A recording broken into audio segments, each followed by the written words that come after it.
At the family reunion I paid for, they gave everyone a custom t-shirt. Mine said biggest disappointment. I didn't argue. I just smiled, took out a stack of papers, tore them in half, and left. An hour later, they finally read what I destroyed and started calling nonstop. I wish I could say I didn't see it coming, that it hit me like a slap in the face. But honestly, it felt more like the final piece of a puzzle I'd been trying to convince myself didn't exist. I stood there, holding the t-shirt, staring at the bold black letters like they were written in permanent marker on my chest. Biggest disappointment. Nice. My sister Laura was already giggling. It's just a joke, Frankie. Ben gave me a lazy shrug from across the table, beer in one hand. Come on, man. You've got to admit, it's kind of funny. My parents. Silent at first. Then my mom let out this light chuckle, like someone had told a slightly inappropriate joke at a PTA meeting. My dad shook his head, smiling like I'd just tripped on a sidewalk. I nodded once. Then again, slower. Right. Funny. I folded the shirt neatly and set it on the edge of my plate. No one noticed that my hands were shaking just slightly, or if they did, they didn't care. I don't know what I expected. I paid for this entire reunion, venue, food, travel. I even paid for the matching shirts. That's the punchline, isn't it? They used my card to print that label. The joke. Hilarious. I'd spent months organizing this weekend. Reserved the old lakeside house they used to rave about, hoping, foolishly, that maybe nostalgia would soften things. Maybe I'd finally feel like part of something again. Instead, I got a printed confirmation of my place in the family. And the worst part, I didn't even feel angry. Just tired. Tired in the kind of way that sinks into your bones and settles there like cement. I pushed back my chair. Smiled. Be right back. Walked upstairs to the guest room. My room, technically, since I rented the entire property, and opened my bag. The folder was exactly where I left it. Thick. Crisp. Weighted. I'd had the papers printed on special parchment, something that felt significant to hold. Something they could keep. I'd even considered bringing champagne to go with the announcement. Instead, I walked back into the dining room and stopped just behind my empty chair. No one looked up. They were too busy posing for a group selfie in their new shirts. Perfect timing. I took out the folder, slid the papers from inside, and without saying a single word, I began tearing them in half. Slowly, deliberately, page by page. Laura turned first. Wait, what is that? Ben furrowed his brow. Dude, is that a contract? I didn't answer. My dad stood halfway. Frank. I set the torn papers down in front of my empty plate. Smiled again, tighter this time. Enjoy the shirts. Then I walked out. No yelling. No slammed doors. Just footsteps against the old wood floor, the creak of the screen door behind me, and the cool night air pressing against my skin like relief. I didn't even take my jacket. I didn't need it. I was halfway to the car when the first call came in. Then a second. Then 3 more. Like a dam cracking open. I didn't answer. Not yet. Let them read what I destroyed first. Let them feel it. I sat in my car for 10 minutes before even turning the key, just staring at my hands on the wheel. Still calm. Still too calm. Like my body hadn't caught up with what had just happened. They laughed. That part kept looping in my head. My mom, my siblings, even my dad. Like it was all so harmless. Like calling me their biggest disappointment was just another cute little family quirk. Right up there with Laura's passive-aggressive holiday cards and Ben's jokes about me being single. But it wasn't harmless. And it wasn't new. I could trace it back to age 9. That was the year Ben broke the neighbor's window with a baseball, and I got grounded for not stopping him. Laura lied about failing a test, and I got a lecture about being a bad influence. Every mistake in that house somehow had my name attached to it, even if I wasn't in the room. At 12, I remember getting a C in math, my first. I cried, not because of the grade, but because I knew exactly what was coming. Dinner table sarcasm, mom's dramatic sigh, dad's quiet disappointment. Meanwhile, Ben could fail an entire semester and still get extra spending money for trying his best. At 17, I begged them to co-sign a small student loan. Not even money, just a signature. They said no. Said I needed to learn responsibility. Ben wrecked 2 cars by then. Laura had already moved to Europe for a photography course they helped fund. But I needed to learn responsibility. So I worked nights. Slept 4 hours a day. Built something from nothing. A tech service at first, then a subscription platform. Learned how to code, how to pitch, how to get rejected and keep going. I didn't ask for much. A little credit would have been nice. Maybe a "we're proud of you." Instead, I became the running gag. The weird one. The guy who always showed up late to Thanksgiving because he was probably coding in a basement somewhere. When I got my first six-figure investment, I told no one. When I cleared my student debt in one lump sum, I told no one. When my company went viral, still no one. It felt like, if I told them, they'd just find a way to twist it, turn it into another joke. Or worse, take credit for it. So I kept quiet. But I watched. Watched Laura host parties in apartments I knew she couldn't afford on her salary. Watched Ben post cryptic Instagram captions about mental health, only to DM me for money 2 days later. Watched my parents struggle with their mortgage, but still buy anniversary cruises. And I started helping. Quietly. An anonymous donation here. An untraceable transfer there. Because despite everything, I still wanted to believe in family. I thought maybe if I gave enough, they'd finally see me. That fantasy shattered last Christmas. I offered to fly everyone out to a ski lodge I rented. My mom told me to save my money, then posted a status about how Laura surprised them with a family-funded holiday. That was when I decided. No more behind the scenes. The reunion I just left. That was supposed to be my reveal. A real one. I had it all lined up. A notarized letter gifting my parents early retirement. Their mortgage wiped clean. A down payment agreement for Laura and her kids. A new start in a better school district. A debt relief fund for Ben, plus an optional job referral if he ever wanted to start fresh. Each document was signed, sealed, printed on heavy linen paper. I even picked navy blue folders to match the table decor. That's how far I went. I wanted it to be beautiful. Memorable. I imagined the look on my mother's face when she read the letter. The tears. The pride. The slow realization that the son she once called directionless had built something big enough to give them a second chance. I imagined my father standing up, speechless, shaking my hand. I imagined Laura saying, "I was wrong about you." Ben saying, "Damn, bro. I had no idea." I imagined so many things. What I got was a joke printed on a t-shirt. And I know what you're thinking. Maybe they didn't mean it. Maybe it was just bad humor. Maybe they would have reacted differently if I'd told them first. But here's the thing, they knew. On some level, they always knew. They saw the car I drove, the clothes I wore, the way people reacted when I mentioned my company name. My mom once asked if I was doing okay financially, but in that careful, rehearsed way people do when they're fishing for confirmation without wanting to seem impressed. They just didn't care. Or worse, they did care, and they hated what it said about them. So they laughed. Because it was easier to keep me in the disappointment box than admit they might have been wrong about me.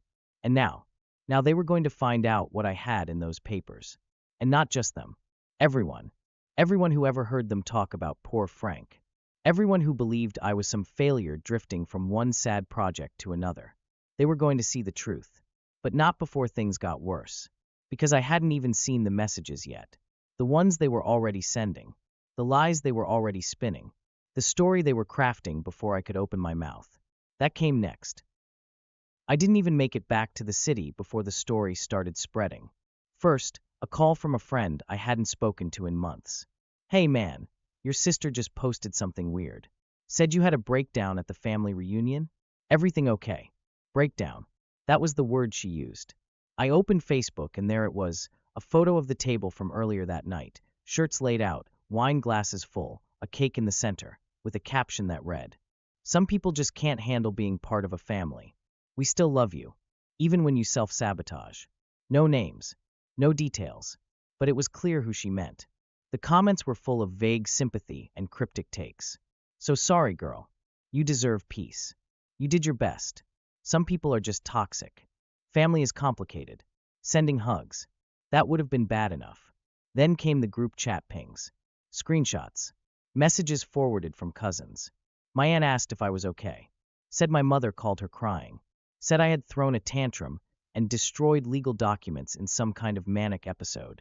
Ben texted me directly. "You seriously need help, man. You embarrassed everyone. We tried to include you, and you made it weird. Real classy. Include me?" Right. I didn't reply. Just forwarded the original documents to my attorney, asked him to timestamp the email, and CC'd my assistant. She replied 5 minutes later. Would you like me to move up the Forbes feature to this weekend? I can add the scanned pages back in. Yes, that. Because here's the thing. I had options. I had evidence. I had receipts. They had a story. A weak one. But the louder they told it, the more dangerous it became. If there's one thing my family knows how to do, it's rewrite history fast. And this time, I wasn't going to let them get away with it. I had let them shape my narrative for too long. Now it was my turn. I started by sharing the Forbes link quietly. No tag, no commentary. Just the article. The underdog founder who secretly funded his family's life for a decade and then cut ties. Inside were photos of the documents. Scanned, signed, dated. The same ones I'd torn up at the reunion. The article mentioned the company valuation, north of $30 million, and the anonymous donations traced back to me. It mentioned the mortgage payments, the college funds I'd quietly created under shell accounts. It mentioned the tech mentorship grant I launched 6 months ago for people who'd been written off by their own families. And it mentioned, briefly but clearly, why I walked away. Not with bitterness. With clarity. Within hours, my inbox exploded. First were the congratulations. Then the apologies.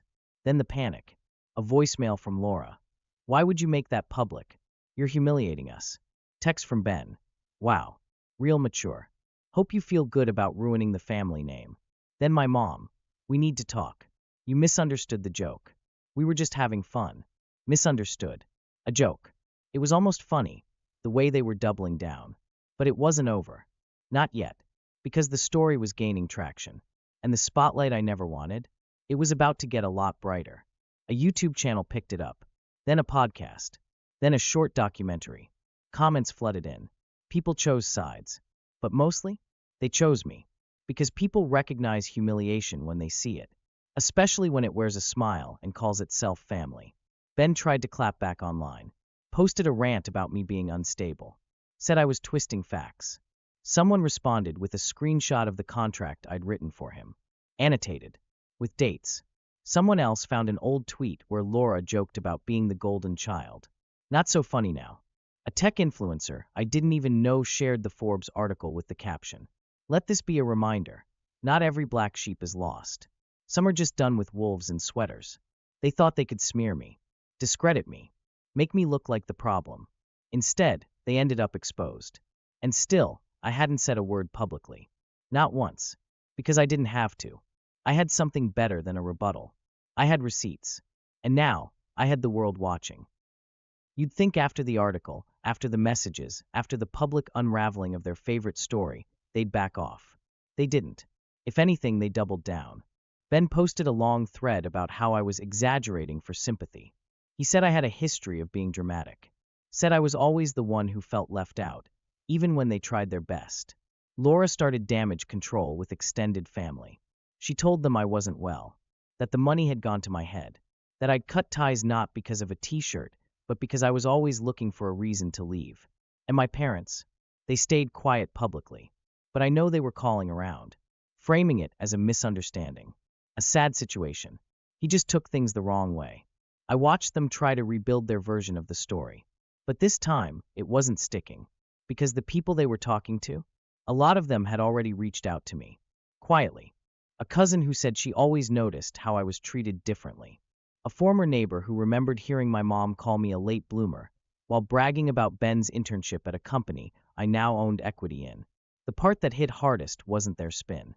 It was the realization that I had spent so long hoping they'd change, I didn't notice how much I had. I was no longer the kid trying to earn a seat at their table.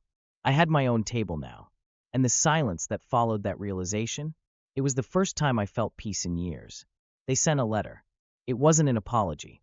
Not really. Just a carefully worded, "We're still your family, and we love you, and we hope you can move past this." Move past it. Like it was a phase. Like I got offended and stormed off, and needed to come back once I'd cooled down. I didn't reply. A week later, they sent another. This one was longer. More emotional. Talked about the things they'd done for me when I was younger. Meals. Rides. A roof over my head. Like that made up for everything. They never mentioned the money. Or the years of jokes. Or how quick they were to smear me when I finally said no. Then, out of nowhere, Ben posted an old photo of us. From when we were kids. Captioned it, "Miss my brother." Still love him. Always will. I got tagged. A lot. People wanted a response. But the only people I owed anything to were the ones who were there when I had nothing. And none of those people were wearing matching t-shirts. So I stayed quiet. And in that silence, things kept shifting. Laura's husband left. She'd been leaning hard into the "we're victims of cancel culture" narrative, and he wasn't having it. He took the kids. Moved in with his sister. I found out from someone else. Laura didn't tell me herself. Ben lost a speaking gig at some small event he'd booked himself into.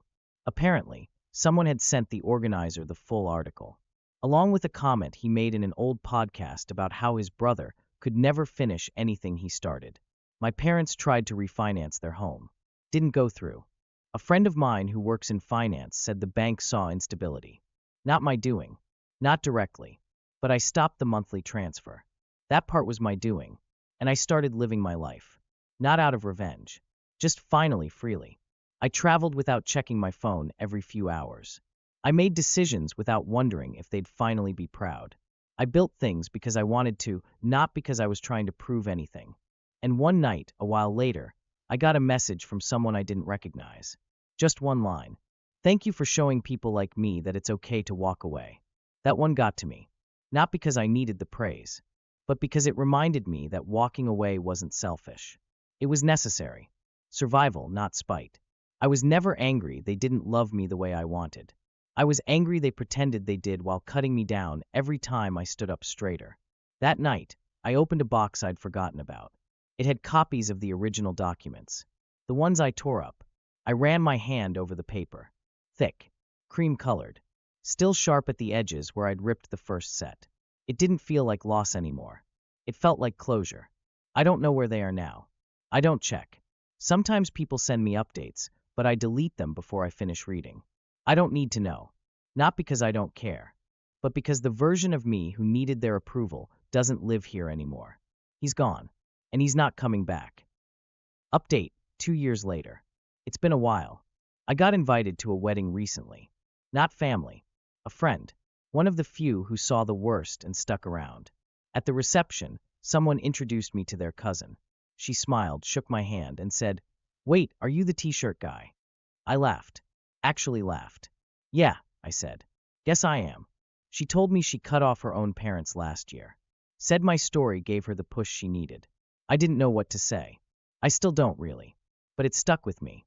Because for so long, I thought leaving meant losing. Giving up. Surrendering. Turns out, it was the first time I ever stood up for myself. Sometimes I wonder if they still talk about me.